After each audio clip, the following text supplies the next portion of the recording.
নমস্কাৰ Nagaon senior secondary স্কুলৰ যি হাই ছেকেণ্ডেৰী পৰীক্ষা যি ৰিজাল্ট ঘোষণা কৰা হৈছে স্কুলৰ ৰিজাল্ট কেনেকুৱা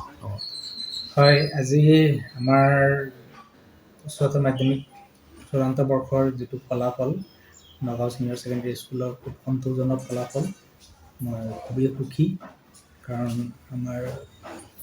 38 ষ্টুডেণ্টে পৰীক্ষা দিছিল আৰু আটাই পাছ কৰিছে 100% ফলাফল হৈছে ইয়াৰে 3গৰাকীয়ে ষ্টাৰ মাৰ্কছ পাইছে আৰু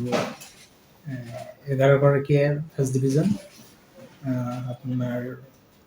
18গৰাকী ছেকেণ্ড ডিভিজন বাকী মাত্ৰ 9গৰাকীয়ে থাৰ্ড ডিভিজন আৰু লেটাৰ মাৰ্কছ পাইছে 16গৰাকী গতিকে মই যথেষ্ট সুখী এইবাৰ নতুন শিক্ষানীতি এবাৰ পৰীক্ষা হৈছে আৰু অসমৰ শিক্ষামন্ত্ৰীয়ে কৈছে স্কুলত বিদ্যালয়ত উৎসৱ পতা সময় নহয় এতিয়া এইটো আজি এটা ঘোষণা কৰিছে কি ক'ব এই ক্ষেত্ৰত উৎসৱ পতা সময় নহয় স্কুলত হয় যোনটো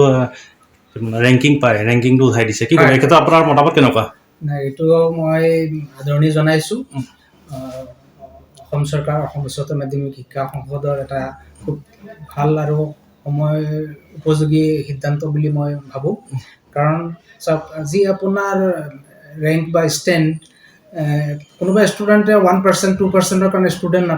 ষ্টুডেণ্টে ৰেংক নাপায় কিন্তু তেওঁলোক হতাগ্ৰস্ত হয় গতিকে সেই মানে পৰিৱেশটো এতিয়া নাইকিয়া হৈছে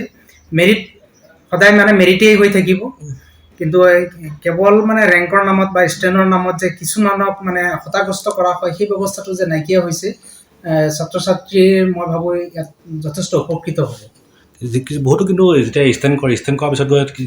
আগন্তুক যিটো পৰীক্ষাত উত্তীৰ্ণ হয় আৰু যোনবিলাক ফাৰ্ষ্ট ডিভিজন পায় সিহঁতে গৈ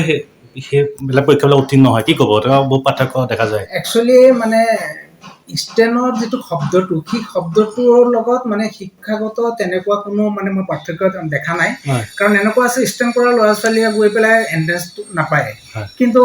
মানে জেনেৰেলি মানে ফাৰ্ষ্ট ডিভিজন পোৱা ষ্টুডেণ্ট এটা গৈ পেলাই ষ্টেণ্ড পাব পাৰে একচুৱেলি কেপেবিলিটিটো কিন্তু কেৱল ষ্টেণ্ডৰ নামত যিটো উৎসৱ পাতি পেলাই যিটো কৰা হয় সেই ব্যৱস্থাটো যে নাইকিয়া হৈছে এইটো মানে খুব এটা মানে সঠিক সিদ্ধান্ত বুলি মই ভাবোঁ আৰু আদৰণি জনাইছে আপুনি হয় মই আদৰণি জনাইছোঁ উচ্চতৰ মাধ্যমিক চূড়ান্ত বৰ্ষৰ যিটো ফলাফল নগাঁও ছিনিয়ৰ ছেকেণ্ডেৰী স্কুলৰ খুব সন্তোষজনক ফলাফল মই খুবেই সুখী কাৰণ আমাৰ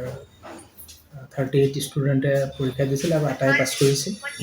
100% ফলাফল হৈছে ইয়াৰে 3গৰাকীয়ে ষ্টাৰ মাৰ্কছ পাইছে আৰু 11গৰাকীয়ে ফাৰ্ষ্ট ডিভিজন আপোনাৰ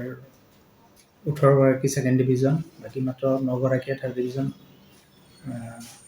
আৰু লেটাৰ মাৰ্কছ পাইছে 16গৰাকী